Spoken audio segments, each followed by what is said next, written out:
Action. Action? Okay. Okay. For those that read lips, did everybody sign this? No. Oh, let me get you a pen. I don't know if she wants like a constant feed. Okay. Make sure your name goes on there. First and last. Tracy likes first and last names. And while we were handing around things, this is the next several months of our lives here. So this is where we are right now. The last day of this would be April, the current schedule that we're living on, April 23rd, I think, is a Friday. So these 2 weeks right here are weeks when BYU is on their spring schedule, but UVU is still on their, whatever they call the January to April schedule. And so I just leave these 2 weeks open and beg for your generosity in working, okay?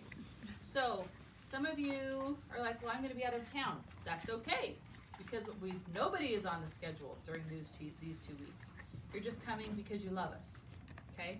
So please look at these 2 weeks and put your names up whenever is possible. And if you usually only work 2 shifts and you wanna work every day, great, fantastic, it's totally fine. But the more you can sign up through here, the better, because Joseph doesn't wanna work by himself. Cool. And then the official summer schedule starts May 10th. And will you all please look at this before you leave? I'm gonna actually hand it around so you can look at it and make sure that where I have your name is gonna work for you. I know that there's, just FYI, you guys are Joho. I was wondering. Yeah. Why are you both on there together? Because he's gonna be here until the end of May, and she's gonna start when he's done. I was like, are gonna rock paper Me? scissors? I wish. I said, dude, Yeah. what the heck, man? You gotta Okay. break news to me. So Yeah, right. I'll be gone just for 2 weeks with the military. this is also going around. So please look at it and make sure all is well with summer schedules. Okay.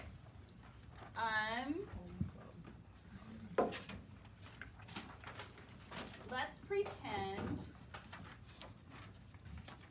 Sandra Christensen is here. And she's in room 2.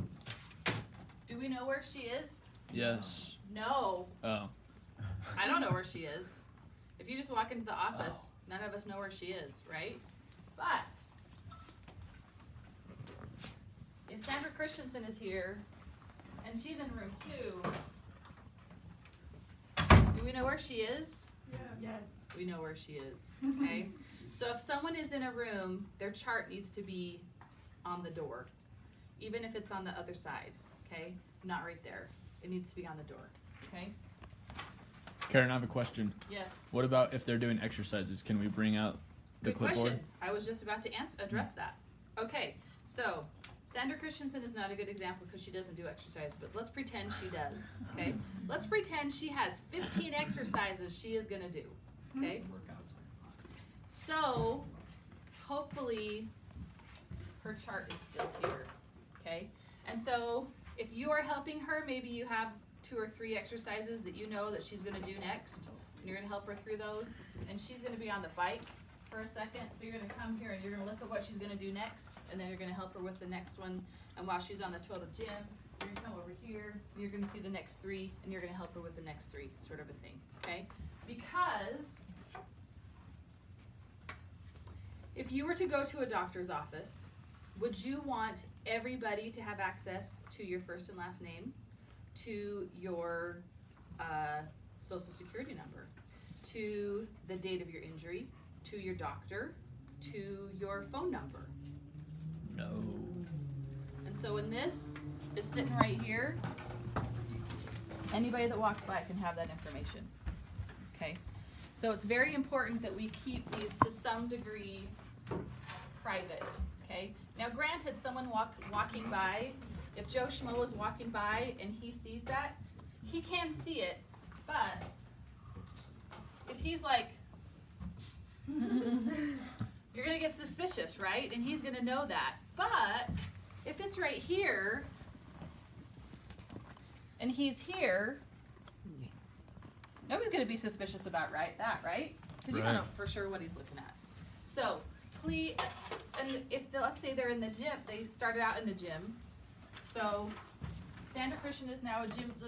We're working on her knee. So it starts out there, and then when they're doing their exercises, hopefully it's still there, instead of there being charts all over the place. Okay. Okay. Thank you.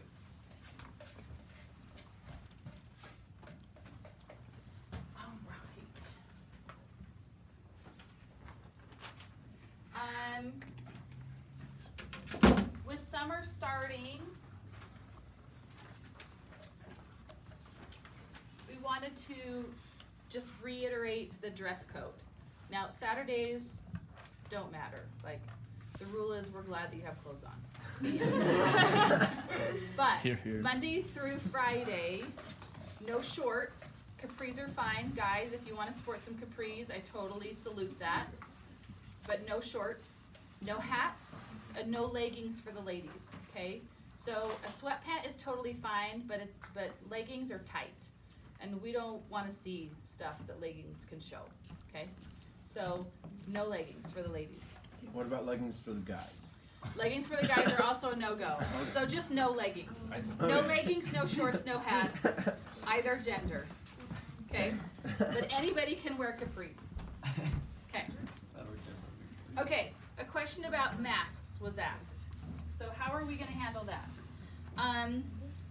We would still like you to have a mask on if you are within 6 feet of a patient, roughly.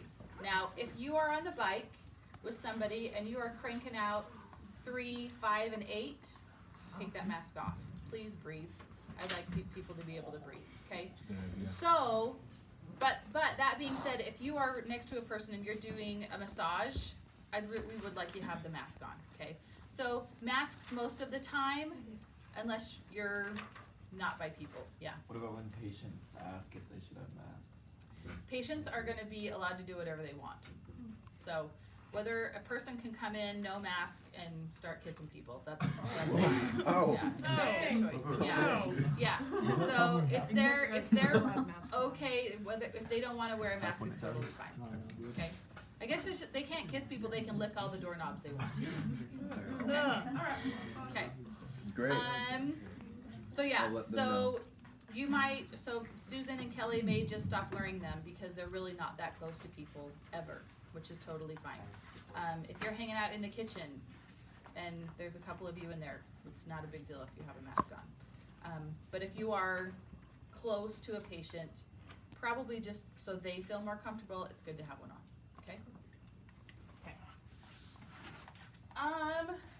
Okay, cold packs.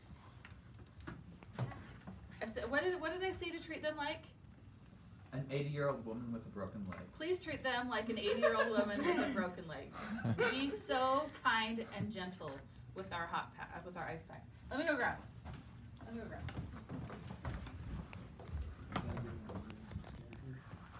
I don't know if I've ever had experience with an 80-year-old lady with a broken leg, so I don't really know how to treat that. Just giving the viewers some. Doing circles. Is this for Trey? Just go right in the middle and spin as fast as you So can. Trey, watch the video, dude. Please try to carry them like this. Not like this. Not like this. Slinging them around. Please try to carry them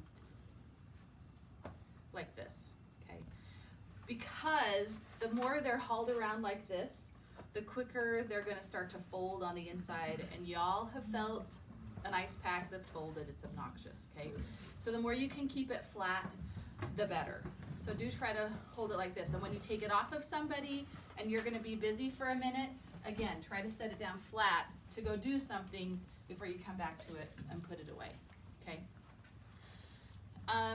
Notice the straps are inside and then folded in half. So that way when it goes into the freezer, the straps aren't all over the place, I'm sure y'all have had a time when you're pulling an ice pack out and it's velcroed to another ice pack, and then things get messy in there.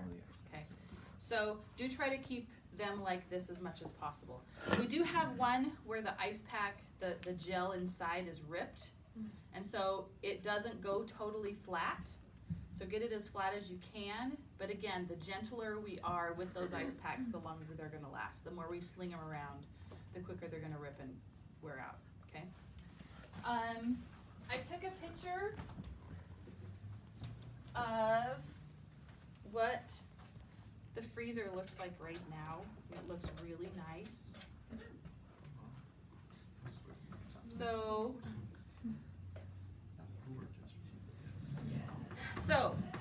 we have the large ones are on the bottom shelf on the left side, and the small ones are on the right side on the bottom shelf, okay? The cervical ones are on the top shelf on the left side, folded in half, and the shoulder ones are folded up on top of each other on the right side, okay? Sometimes the top shelf becomes a menagerie of who knows what. And then, you know, to put them on the top when they've been used, and then take them from the bottom, which means the coldest ones are going to be on the bottom, okay?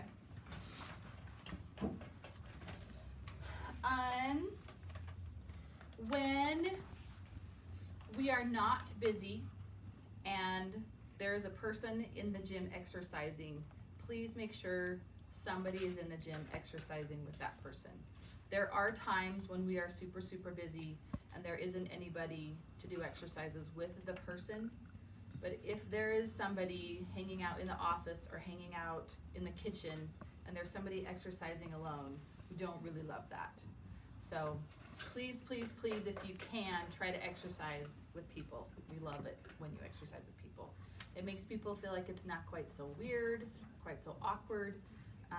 This is a different environment for people. We've been in here 1,000 times, so this is kind of like our home away from home. It's very comfortable for us to be in here, but this is a new place for the patients, and they're doing weird exercises and they feel strange. And if someone else is doing that with you, it's more comfortable. Just like when you're a girl and you want to go to the bathroom, you take a buddy, right? So same thing when you're exercising. If you can exercise with a buddy, it doesn't feel quite so awkward. And we can also notice how they're exercising. Sometimes exercises morph into really strange things. And so if you're exercising with somebody and you see, I don't know, name an exercise that doesn't look like anything we've ever done here before, say, oh, that's awesome. Let's change this up a little bit. We're gonna make it a little harder today. Okay, so they're thinking, sweet, I'm progressing. We're doing something more complicated. But we're just trying to home them back into reality versus whatever it's morphed into. Okay? All right. Okay, I'm gonna read this because I thought this was hilarious. This is something Steve wanted me to talk about.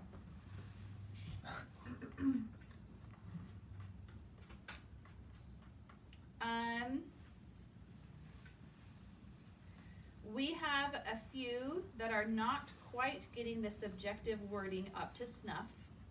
They need to make sure that they are at least typing in a subjective with sentence structure and grammatical etiquette that conveys the level of their education.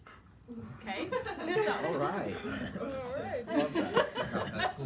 so, when you are writing down a subjective, do your best to at least give us a line and something of information, okay?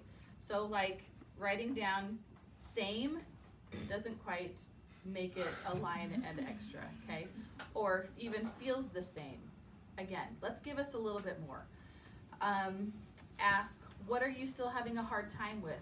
Is there anything that's getting easier?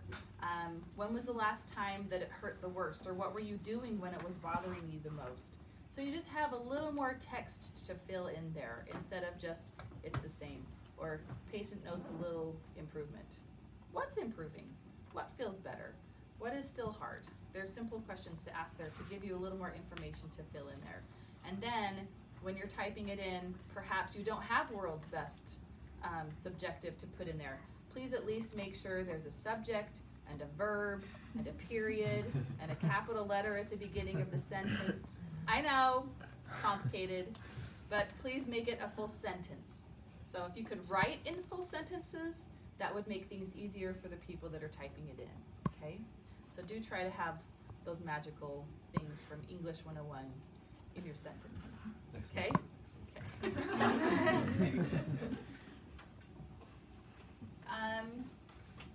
I know that we've talked about this a lot, but I'll just reiterate. When a person is talking about things that they have been doing, depending on what they have been doing, we need to be a little careful about our language. So if a person says, I ran 4 miles and it felt pretty good except for the last half mile, my Achilles started to get kind of sore.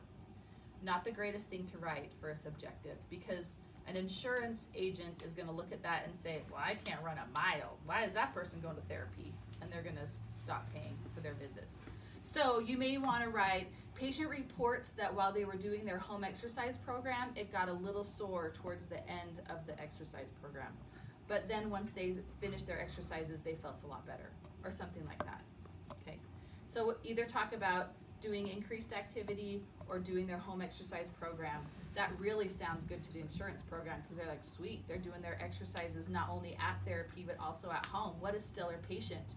Let's pay for their visits because we're going to celebrate the fact that these people are doing home exercise programs. Insurances are big about that. So if you want to write whatever it is that they're saying, they went and did karate, great, they were doing their home exercise program and this is when it was kind of sore. Okay, that's a great terminology to use.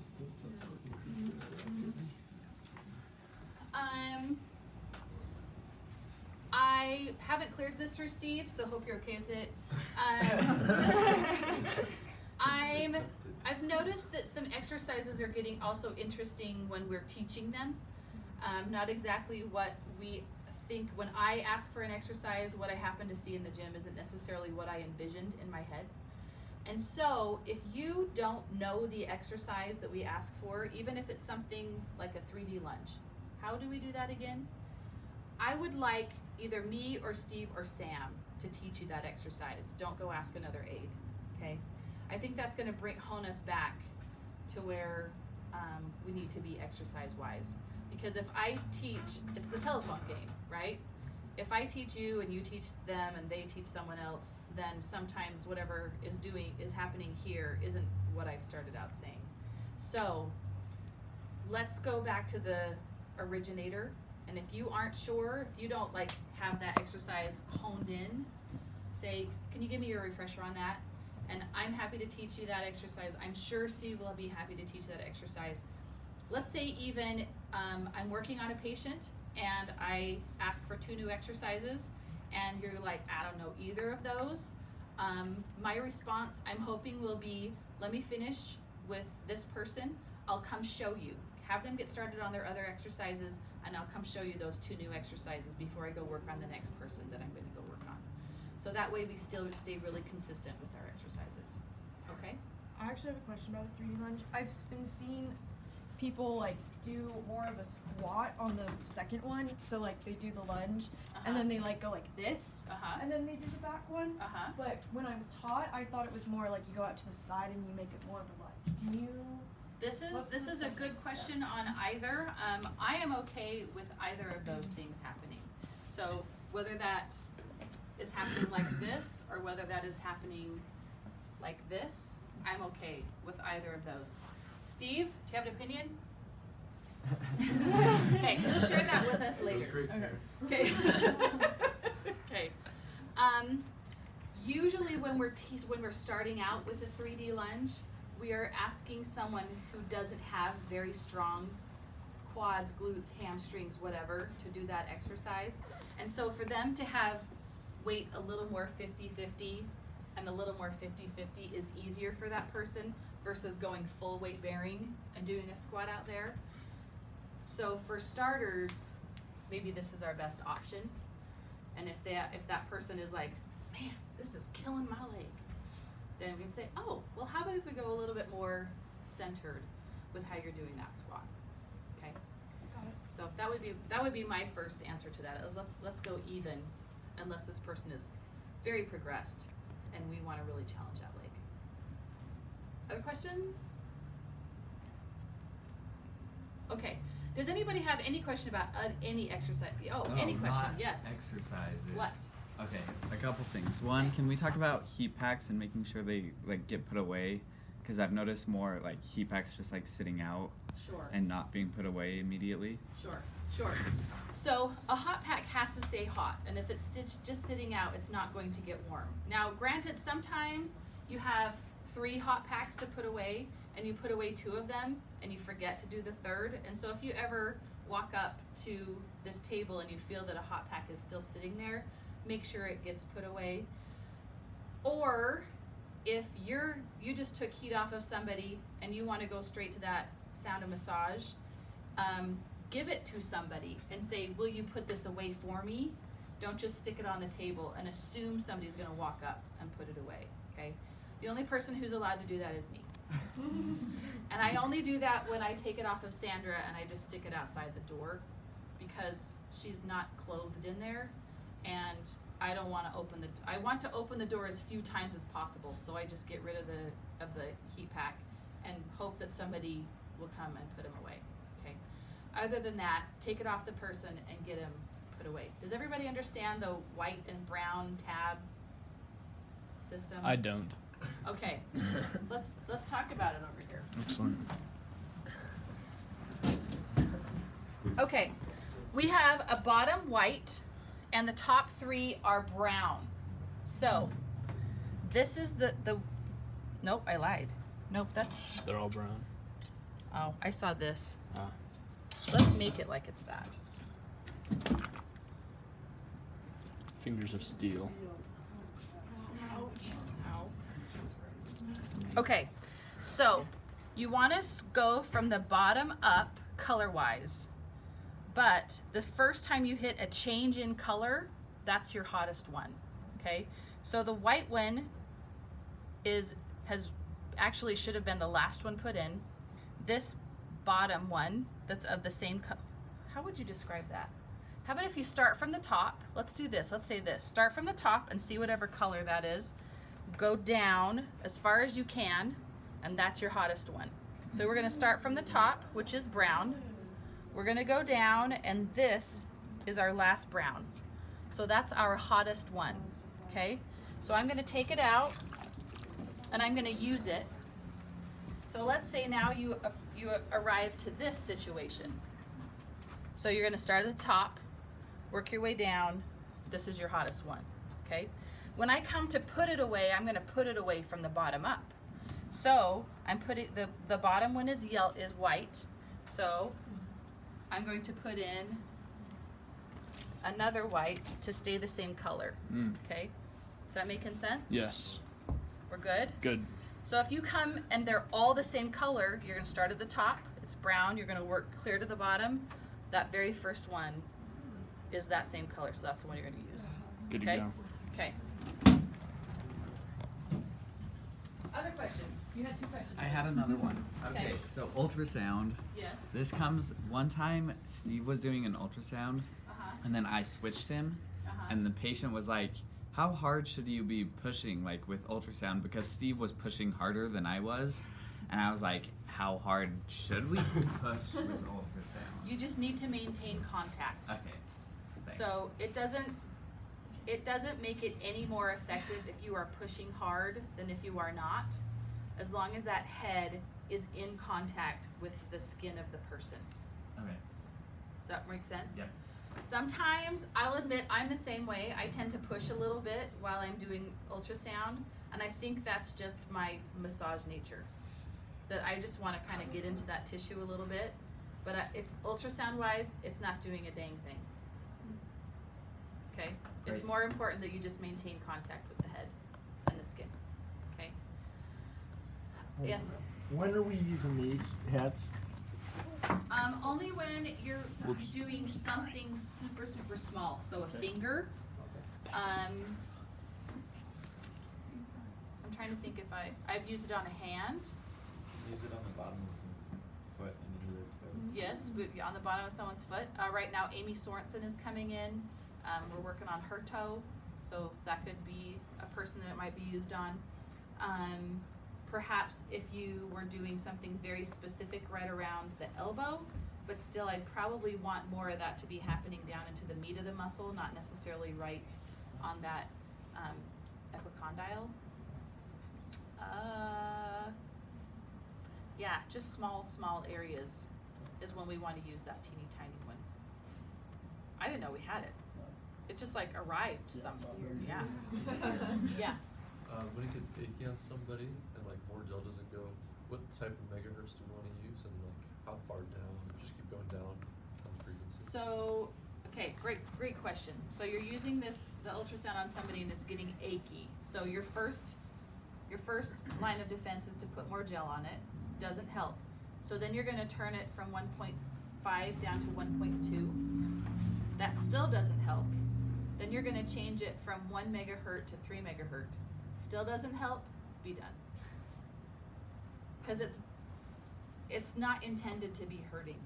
Ultrasound should not hurt. And if it's feeling achy and uncomfortable, who knows why? That's really low settings. But if it's still bothering them, then just don't. And as far as like speed goes, I know like generally you want to do like slow circles. Yes. And then just speed up if it's achy. You can, Okay. right. But I would usually change the settings first. Yeah. Because sometimes, I mean, it's a small area, right? So even if you're going slow versus fast, you're going to be going over that spot that's achy quite a few times.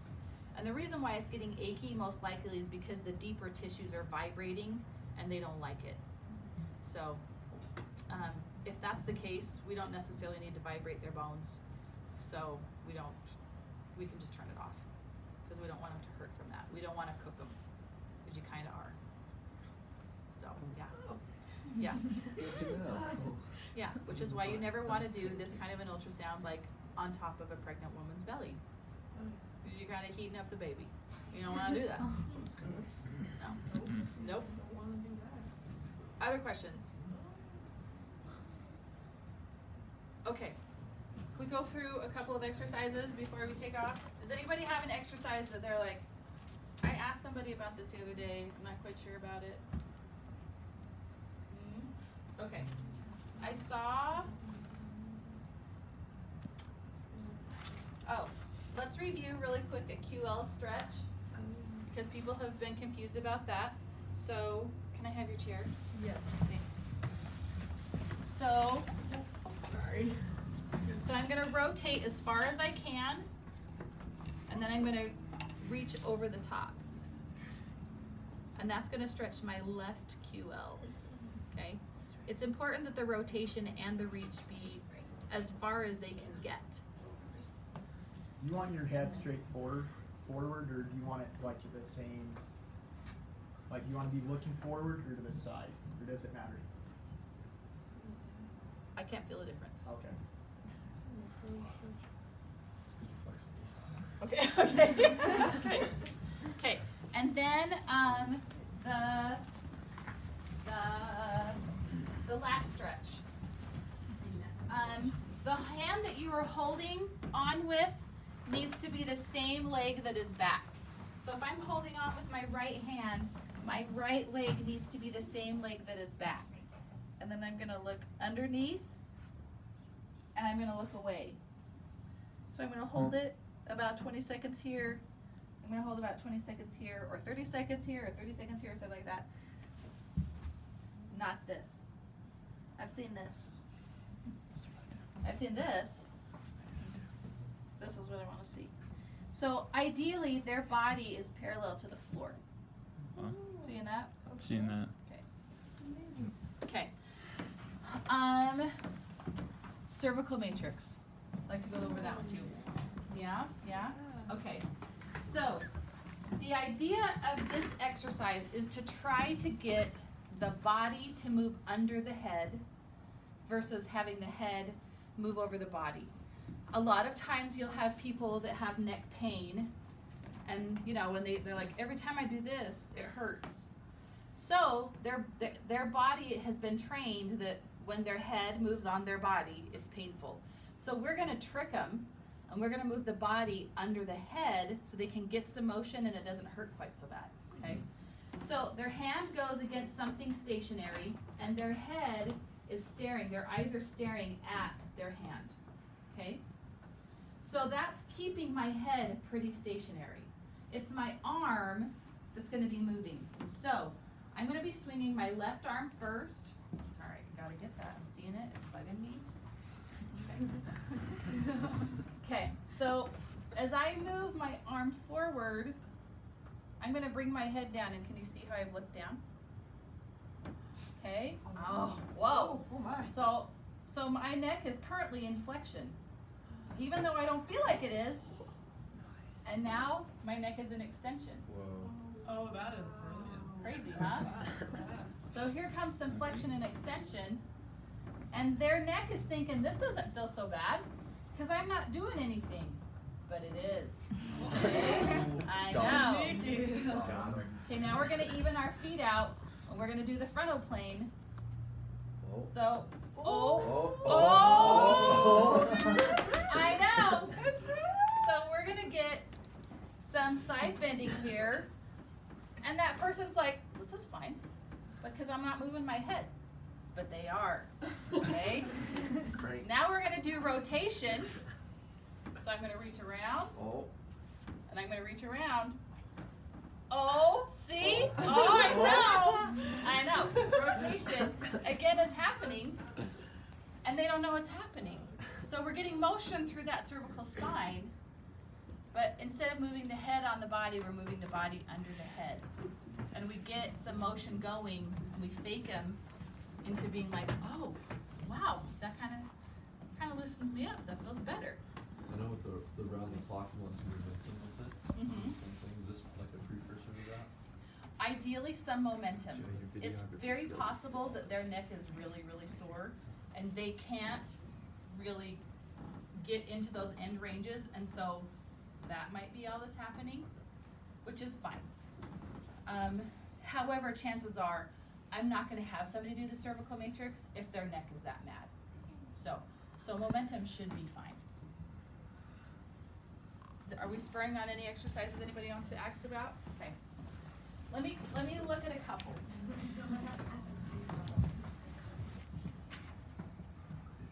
That was pretty crazy.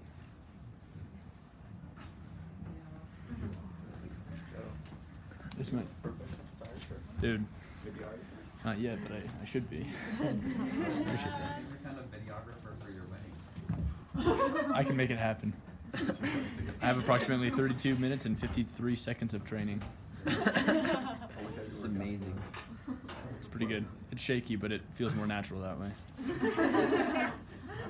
Let's talk about, let's do the eccentric calf really quick. So, the idea is we're trying to get some deceleration, some eccentric motion out of the calf, okay? So as I'm standing here and I'm gradually leaning in and coming back out, I'm having to control that dorsiflexion in my ankle as my calf is getting longer. So that's what an eccentric contraction is. Some things the ways we see people cheat is like this, Woodpecker. right? We don't want their hips to be moving. We want their whole body to move like a board. So if I see somebody doing the eccentric calf and they're clear out here, man, like that person has a strong calf. But they're probably doing this, okay? So they're most likely going to need to be pretty close. If they're 2 inches away, that's fine. It doesn't matter how far away they are. They just need to have a challenge of getting to that end and coming back out, and getting to the end and coming back out, versus being a flamingo. Okay, we don't need that. Ironically, I just said we don't want their hips to move, but for the most part, almost every exercise we do around here, if they're not lying on the ground, we want their hips to move. So, I was trying to think this morning of an exercise where I don't want their hips to move, and I couldn't, but that was actually one. But if they're doing a quad stretch, a hamstring stretch, if they're doing squats on the Bosu ball, if they are doing obviously monster walks, like if it's not static, we probably want their hips moving. So have that kind of as an underlying tone as you are doing exercises with patients. Are their hips moving? Maybe we talked a ton about the quad stretch and how this needs to be happening versus this. We want this, right? We've talked about that a ton. Same with the calf stretch. It's important that their hips are moving. So, and the second thing to just be aware of is ask the patient, where are you feeling that and how is that feeling? Because maybe they're doing the calf stretch and you say, do you feel that stretch? And they're like, oh yeah, where are you feeling it? Is then the next question. They're like, I'm feeling it in my hamstring. Oh, okay, let's change that a little bit. So the how are you feeling, or are you feeling that, is a good question, but they don't know, perhaps, just because you call it a calf stretch, they don't know they need to be feeling it right here because they don't necessarily know where the calf is, right? I've had people talk about their hamstring that is sore. So they don't know, people don't know their bodies like we know our bodies. And so it's important for you to say, where are you feeling that? And if it's hurting them, we need to change it. But it's important that they're actually feeling the stretch in the tissues that we are trying to stretch. I don't want to talk anymore. Is everybody, yeah, question? No. I don't want to think of things to talk about. You good? I'll talk so you can have a break. Yeah. What's the best way? Sorry, what's the best way to interrupt you when you're with an eval or like the door? Just knock on the door. Yeah, I really like a knock.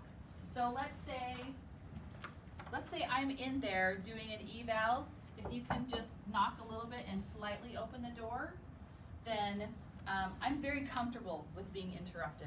And if the patients are uppity about being interrupted, that's not the kind of place that we have here.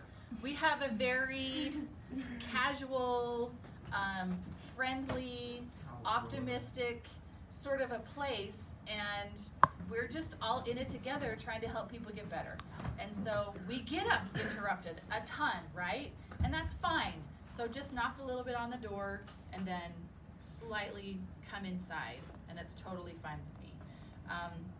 The only person that's not okay is Sandra, of course, but for the most part, just go ahead and knock and kind of come in, and that's totally cool. I do appreciate it. I mean, the reason why I like the knock is because even if a patient is in the middle of a story, then the knock kind of will interrupt them and let them know that they need to hurry it up or something like that. Unless you're seeing tears coming down like this has happened. I've definitely worked with people that are very emotional about whatever is happening. Maybe I'm like, hey Bill, so now I'm don't be too boisterous about that. But they're definitely, like I say, there are times when people are pretty emotional about their injury, but for the most part, it's totally fine. Just interrupt us. Is it okay to just knock and wait till you tell us to come in? Uh-huh. But listen for us. Sometimes my come in isn't loud enough for some people. What? Yeah, that's totally fine to just knock and wait. But if the door is ajar, there isn't anything that's scary on the other side. Okay? If the door is shut, that means I don't want you to come in right now, and you probably don't want to come in right now. Okay? And really, with Sandra, I usually lock the door. So, yeah, I lock it. Because, yeah. Any other questions? Yes. What is the best biofeedback you give to someone who's trying to do chin tucks?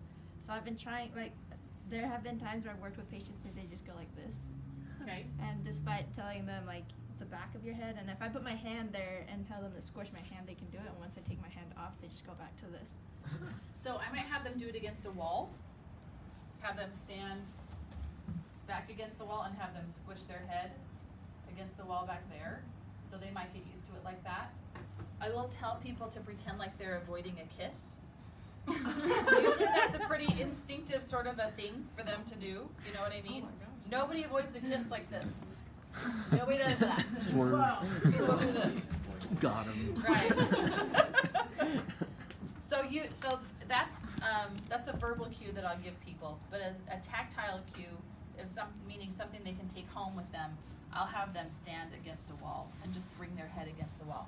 Now, sometimes you're thinking, but the wall isn't going to let them go very far back. But usually these are people that are like this anyway, and so to get them just to straight is great.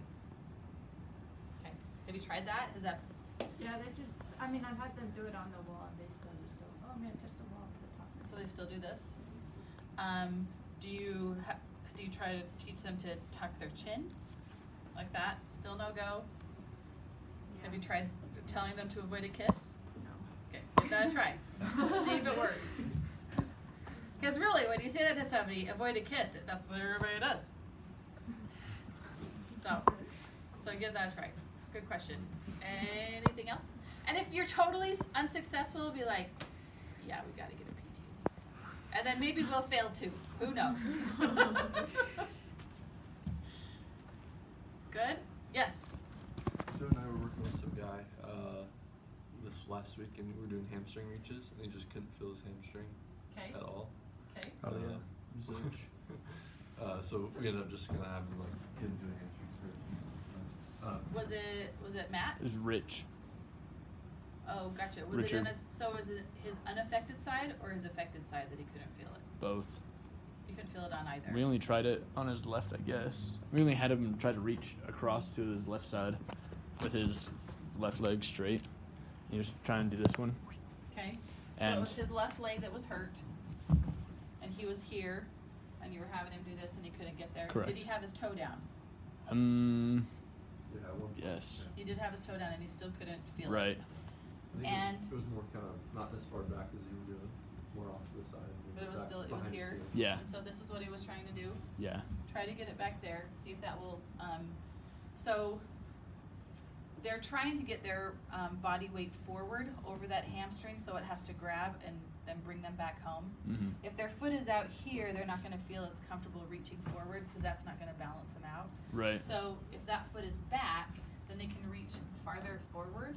And then and maybe the table's too high, maybe they do need to get down to a cone on the ground. So maybe grab a ball and have them reach down to the ball instead, Okay. so that they still have a target, but by putting them into a little more flexion, they'll be able to get it. But again, if you're failing at getting them to feel it where they need to feel it, feel free to come get one of us. Okay. Okay. We like questions. Please come ask us. We trust you guys, and we put a lot of responsibility on you guys, and so don't feel like you have to know everything. We know that we ask a lot of you. So if you're like, yeah, this isn't working, please feel free to come get us. We're happy to help. Okay. Anything else? All right. Okay. Have a happy Saturday. Woot woot. Thanks, Karen. Thank you, Karen. Salute to Sarah and Trey. Thank you, Feel free Trey. to eat more Sarah, parfait. Trey. There's more Sarah. parfait. Until next time. Come to